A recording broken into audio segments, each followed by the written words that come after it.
Peran umat Islam pada masa penjajahan dan kemerdekaan. Penjajah datang ke Indonesia sejak awal abad ke-15. Kedatangan bangsa Portugis dan Spanyol dan dilanjutkan dengan Belanda yang awalnya mereka datang ke Indonesia berniat mencari dagangan rempah-rempah. Namun karena ingin menguasai secara berlebih, mereka menjajah bangsa Indonesia secara halus. Perjuangan umat Islam dalam mengusir penjajah dan meraih kemerdekaan dibagi dalam beberapa tahap perjuangan. Pertama, masa penjajahan di mana perjuangan rakyat dibayangi oleh politik pecah belah. Yang kedua, masa kebangkitan nasional.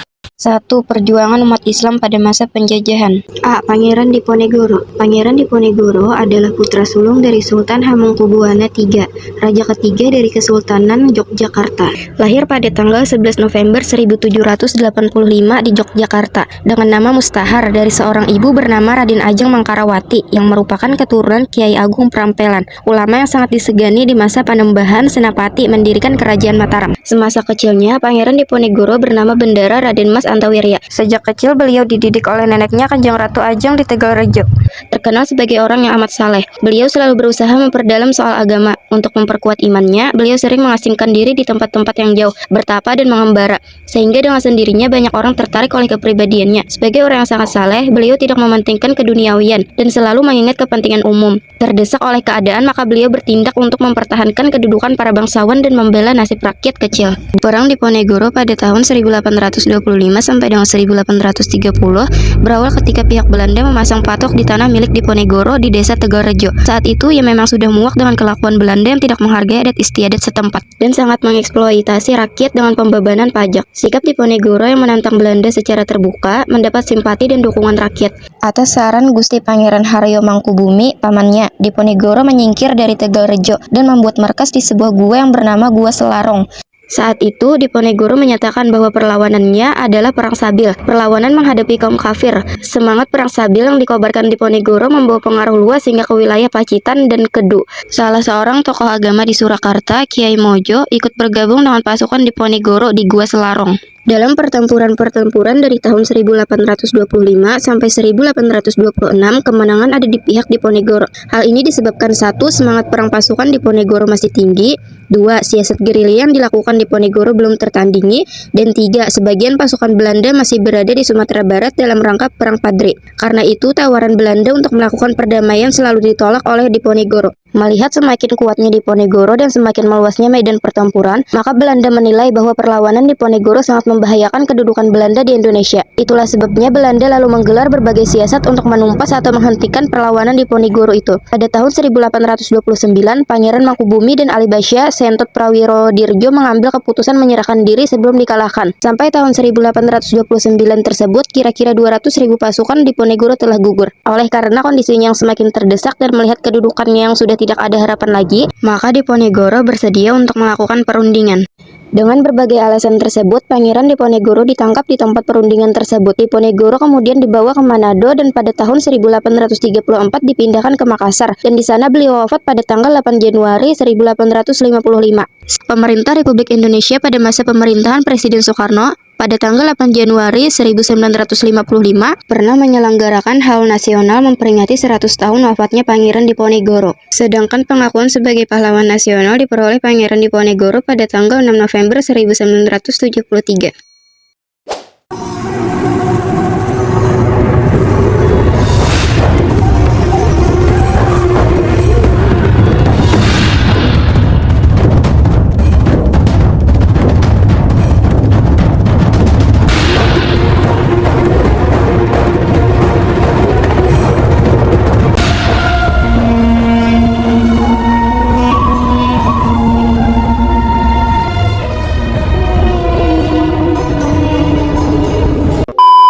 B. Teku Umar. Salah satu pahlawan dari Aceh yang dengan gigih melawan Belanda adalah Teku Umar. Teku Umar yang dilahirkan di Melabuh, Aceh Barat pada tahun 1854 adalah anak seorang ulai balang bernama Teku Ahmad Mahmud dari perkawinan dengan adik perempuan Raja Melabuh. Nenek moyang Umar adalah Datuk Makudum Sati berasal dari Minangkabau. Dia merupakan keturunan dari Laksamana Muda Nanta yang merupakan perwakilan Kesultanan Aceh pada zaman pemerintahan Sultan Iskandar Muda di Pariaman. Ketika Perang Aceh meletus pada 1873, Teku Umar ikut serta berjuang bersama pejuang-pejuang Aceh lainnya. Umurnya baru menginjak 19 tahun. Mulanya ia berjuang di kampungnya sendiri, kemudian dilanjutkan ke Aceh Barat. Pada umur yang masih muda ini, Teku Umar sudah diangkat sebagai kecik gampong atau kepala desa di daerah Daya Melaboh. Pada tahun 1880, Teku Umar menikahi janda Cut Nyak Dien, putri pamannya Teku Nanta Setia. Keduanya kemudian berjuang bersama melancarkan serangan terhadap pos-pos Belanda. Teku Umar kemudian mencari strategi untuk mendapatkan senjata dari pihak Belanda. Akhirnya, Teku Umar berpura-pura menjadi antek Belanda. Belanda berdamai dengan pasukan Teku Umar pada tahun 1883. Gubernur Van Tijen pada saat itu juga bermaksud memanfaatkan Teku Umar sebagai cara untuk merebut hati rakyat Aceh. Tahun 1884, kapal Inggris Nicero terdampar. Kapten dan awak kapalnya disandra oleh Raja Tenom. Teku Umar ditugaskan untuk membebaskan kapal tersebut. Akhirnya, Teku Umar berangkat dengan kapal Bengkulen ke Aceh Barat membawa 32 orang tentara Belanda dan beberapa panglimanya. Tidak lama, Belanda dikejutkan berita yang menyatakan bahwa semua tentara Belanda yang ikut dibunuh di tengah laut. Seluruh senjata dan perlengkapan perang lainnya dirampas. Sejak itu, Teku Umar kembali memihak pejuang Aceh untuk melawan Belanda. Pada tanggal 10 Februari 1899 Masehi, di Kede Lok Bobon, Teku Umar bersama pasukannya mengatur rencana penyerangan terhadap Belanda yang berada di Tangsi Melaboh. Namun rencananya ini terdengar oleh Belanda. Jenderal Van Hutch memerintahkan Letnan Verbrack untuk memimpin pasukannya berpatroli ke arah barat dengan menyusuri pantai serta melakukan penjagaan di Suwak Ujung Kalak. Teku Umar bergerak menyusuri pantai bersama pasukannya dari Lok Bobon menuju Melaboh pada malam hari tanggal 11 Februari 1899 Masehi. Pasukan Belanda yang telah lebih dahulu bersiaga di seberang Suwak Ujung Kalak melepaskan tembakan pasukan Teku Umar terkepung. Peluru Belanda bersarang di dada kirinya dan usus besar. Beliau gugur sebagai syuhada. Tapi rupanya jenderal itu terlalu licik. Apalagi lebih membantunya. Buat apa membenci orang seperti itu, Cuk Bang? Aku malah kasihan lihat Jenderal KP itu. Cuk Bang, sabuh le sabuh siwa. Oh jika perak, utuh lalu. Nasi dua hamba Allah, ijabakah hantai kedro. Tapi aku telah memerintahkan seluruh pasukanku berkumpul di Lok Bobon.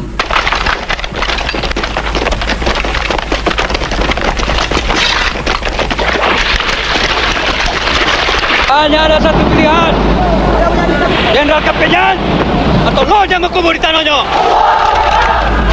Hoofddoel is Teku Umar en de rest is allemaal bijzaak.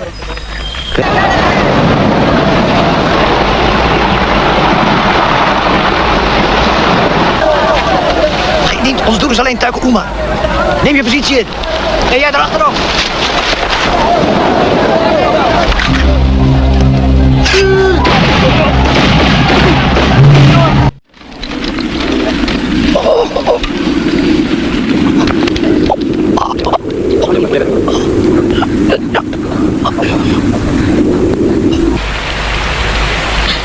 Sebagai perempuan Aceh, pantang meneteskan air mata untuk orang yang telah syahid di medan perang. 2. Perjuangan umat Islam pada masa kebangkitan nasional. A. HOS Cokroaminoto atau Haji Umar Said Cokroaminoto. HOS Cokroaminoto lahir pada 6 Agustus 1882 di Ponorogo dan meninggal pada 17 Desember 1934. Ia adalah salah satu pelopor pergerakan nasional Indonesia. HOS adalah anak kedua dari 12 bersaudara dengan latar belakang keluarga yang terlibat dalam pemerintahan. Ia juga menjadi seorang guru bagi tokoh-tokoh besar seperti Soekarno, Musso, dan Kartosoewirjo, meskipun mereka memiliki pandangan yang berbeda. Bergabung dalam Sarekat Islam atau SI pada 1912, HOS dikenal sebagai pemimpin yang tegas dan bijaksana. SI awalnya merupakan protes terhadap dagang asing, tetapi berkembang menjadi partai politik.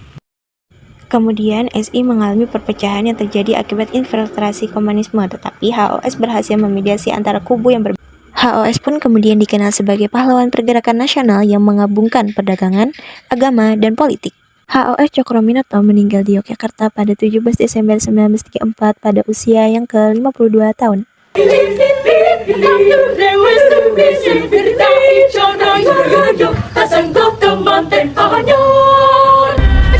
Orang-orang Eropa datang sini untuk mencari apa yang tidak mereka punya.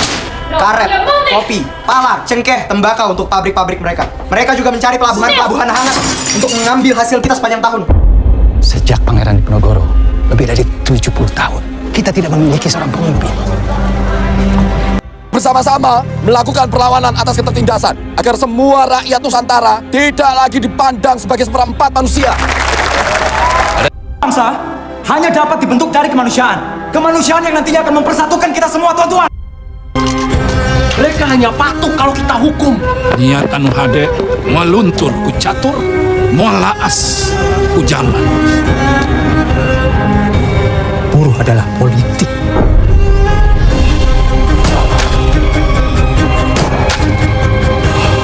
Jadi salah dengan gagasan-gagasan yang datang ke tanah ini. Yang bahaya adalah cara-cara dan penjelasannya. In deze nieuwe wereld hebben we mensen als Choco Aminoto Hagno. Choco is gevaarlijk, ik zeg het u. Ze zouden hem moeten opsluiten.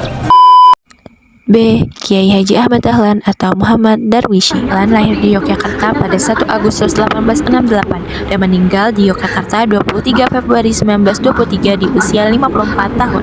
Beliau merupakan putra keempat dari 7 bersaudara dari keluarga Kiai Haji Abu Bakar. Kiai Haji Abu Bakar merupakan seorang ulama dan khatib terkemuka di Masjid Besar Kesultanan Yogyakarta pada masa itu. Beliau termasuk keturunan ke-12 dari Sunan Gresik atau Maulana Malik Ibrahim. Menunaikan ibadah haji di usia 15 tahun dan menetap di Mekah selama 5 tahun, Ahmad Dahlan mulai berinteraksi dengan pemikiran-pemikiran pembaharu dalam Islam seperti Muhammad Abdullah Al-Afghani, Rashid Ridho, dan Ibnu Taimiyah. Mendirikan organisasi Muhammadiyah.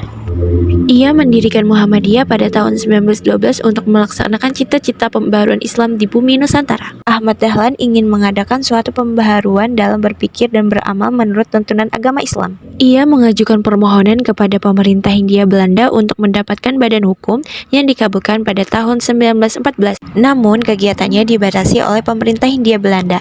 Ahmad Dahlan menyiasatinya dengan menganjurkan agar cabang Muhammadiyah di luar Yogyakarta memakai nama lain. Gagasan pembaharuan Muhammadiyah disebarluaskan oleh Ahmad Dahlan dengan mengadakan tablik ke berbagai kota. Pada tahun 1921, Ahmad Dahlan mengajukan permohonan untuk mendirikan cabang-cabang Muhammadiyah di seluruh Indonesia yang dikabulkan oleh pemerintah Hindia Belanda. Atas jasa-jasanya, pemerintah Republik Indonesia menetapkannya sebagai pahlawan nasional pada tahun 1961. Apalagi didukung oleh kekuasaan. Saya sudah mantap mau mendirikan perkumpulan sesuai dengan perintah Allah dalam surat Ali Imran 104. Wal takum minkum ummatul yad'una ilal khair wa ya'muruna bil ma'rufi wa yanhauna 'anil munkar wa ulaika humul muflihun. Dalan iku sapa? Hah? Kanjeng Nabi. Eling Dalan. Sapa kowe? Keluargamu? Bapakmu? Apa salah saya? Semua orang sudah menganggapmu kafir. D. Kiai Haji Muhammad Hasyim Asy'ari, wafat 1947 Masehi. Lahir di Kabupaten Jombang, Jawa Timur 14 Februari 1871. Meninggal di Jombang, Jawa Timur pada umur 76 tahun. 24 Zulqa'dah 1287 Hijriah sampai 3 Ramadan 1366 Hijriah. Dimakamkan di Tebu Ireng, Jombang. Ia adalah salah seorang pahlawan nasional Indonesia yang merupakan pendiri Nahdlatul Ulama, organisasi massa Islam yang terbesar di Indonesia. Di kalangan Nahliyin dan ulama pesantren, ia dijuluki dengan sebutan Hadratus Syekh yang berarti Maha Guru. Sejak usia 15 tahun, ia berkelana menimba ilmu di berbagai pesantren. Setelah itu, pada tahun 1892, Kiai Haji Hasyim Asy'ari pergi menimba ilmu ke Makkah. Di Makkah, awalnya Kiai Haji Hasyim Asy'ari belajar di bawah bimbingan Syekh Mahfuz dari Termas atau Pacitan, yang merupakan ulama dari Indonesia pertama yang mengajar Sahih Bukhari di Makkah. Dalam upaya perjuangan untuk meraih kemerdekaan, pada tanggal 17 September 1945, fatwa jihad telah ditandatangani Kiai Hasyim Asy'ari yang kemudian dikukuhkan dalam rapat para kiai tanggal 21 sampai 22 Oktober 1945 dan dikenal dengan nama resolusi jihad. Innamal a'malu binniyat. Segala tindak perbuatan itu bergantung kepada niat. Jihad hendaklah dilaksanakan dengan penuh cinta kasih dan sesuai dengan aturan. Sebab jihad adalah jalan kebenaran menuju ridha Allah Subhanahu wa taala. Rasulullah sallallahu alaihi wasallam bersabda, jihad yang paling besar itu adalah jihad melawan nafsu di dalam diri. B. Peran umat Islam pasca kemerdekaan. Profesor Dr. Haji Abdul Malik Karim Amrullah, gelar Datuk Indomo, populer dengan nama penanya Hamka, lahir di Nagari, Sungai Batang, Tanjung Raya, Kabupaten Agam, Sumatera Barat, 17 Februari 1908. Beliau meninggal di Jakarta berusia 73 tahun. Beliau adalah seorang ulama dan sastrawan Indonesia. Ia berkiprah sebagai wartawan, penulis, dan pengajar. Ia terjun dalam politik melalui Masyumi sampai partai tersebut dibubarkan. Menjabat Ketua Majelis Ulama Indonesia pertama dan aktif dalam Muhammadiyah hingga akhir hayatnya. Sepeninggal Hamka, pemerintah menyematkan bintang Mahaputra Utama secara anumerta kepada Hamka. Sejak 2011, ia ditetapkan sebagai pahlawan nasional Indonesia. Ini saatnya awak sadar coba satu untuk mempertahankan kemerdekaan. Jangan sampai orang-orang Belanda itu injak banyak harago dari bangsa. Allahu Akbar. Jika hidup sekedar hidup, babi di hutan juga hidup. Jika bekerja sekedar bekerja, kera juga bekerja. Haji Abdurrahman Wahid. Kiai Haji Abdurrahman Wahid atau dikenal sebagai Gus Dur, lahir pada 1 September 1940 di Jombang, Jawa Timur. Ia adalah presiden keempat Indonesia, menjabat dari 1999 hingga 2001. Masa kepemimpinannya ditandai dengan upaya reformasi dan peningkatan hak asasi manusia. Ia berencana memberikan referendum untuk Aceh dan mengadopsi pendekatan damai. Pada tahun 2001, ia menjadikan Tahun Baru Imlek sebagai hari libur opsional serta mencabut larangan penggunaan huruf Tionghoa.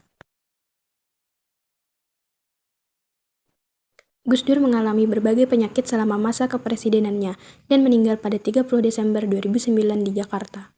Ya, dulu Anda, atau sampai sekarang bahkan Anda tetap menganggap itu sebagai pelanggaran konstitusi. Pelanggaran apa sebenarnya? Pelanggaran konstitusi karena di situ ada insubordinasi. Tapi toh kenyataannya Gus Dur digantikan oleh Megawati, kemudian sekarang kita punya presiden namanya SBY, semua berjalan normal saja. Lalu apa negatifnya bagi bangsa dengan pencopotan Anda tadi? Bukan soal bangsa, ini soal hukum. Saya dilengsarkan secara politis, secara hukum belum pernah dibuktikan saya bersalah. Yang bersalah bahkan pansusnya DPR. Tapi sesudah itu apa upaya yang Anda lakukan? Nggak ada, sebab penakut bangsa ini. Kenapa Anda bilang penakut? Bangsa ini penakut karena tidak mau bertindak kepada yang bersalah. 3. Profesor Dr. Insinyur Haji Bahrudin Yusuf Habibie. Profesor Dr. Insinyur Haji Bahrudin Yusuf Habibie atau lebih dikenal sebagai B.J. Habibie. B.J. Habibie adalah seorang politis, insinyur, dan ilmuwan Indonesia yang menjabat sebagai Presiden Republik Indonesia ketiga dari tahun 1998 hingga 1999. Beliau lahir di Parepare, Sulawesi Selatan pada tanggal 25 Juni 1936. Habibie memiliki latar belakang pendidikan yang sangat kuat di bidang teknik dan ilmu pengetahuan. Ia menempuh pendidikan di Delft, Belanda, dan kemudian melanjutkan studinya di Aachen, Jerman, di mana ia menerima gelar Doktor Insinyur pada tahun 1965. Sebelum masuk ke dunia politik, Habibie bekerja sebagai insinyur dan ilmuwan di Jerman dan Indonesia. Ia dikenal sebagai Bapak Teknologi karena kontribusinya dalam pengembangan teknologi dan industri di Indonesia. Pada tahun 1978, Habibie diangkat sebagai Menteri Negara Riset dan Teknologi oleh Presiden Soeharto. Ia kemudian menjabat sebagai Wakil Presiden Republik Indonesia pada tahun 1998, sebelum akhirnya menjadi Presiden Republik Indonesia ketiga setelah Soeharto mengundurkan diri. Selama masa jabatannya sebagai presiden, Habibie melakukan beberapa reformasi politik dan ekonomi, termasuk pelaksanaan pemilihan umum yang didemokratis, penghapusan sensor pers, dan pengembangan otonomi daerah. Setelah meninggalkan jabatan presiden, Habibie tetap aktif dalam kegiatan politik dan sosial. Ia meninggal pada tanggal 11 September 2019 dan dikemukakan di Taman Makam Pahlawan Kalibata, Jakarta. Jadi kalau orang itu waktu muda dia malas hanya tidur, jangan, kalau dia tua dia malas juga. Tenang. Tapi kalau orang itu waktu muda dia begitu rajin, dia banyak belajar, dia banyak analisa, banyak idenya. Kalau dia tua dia mengkap.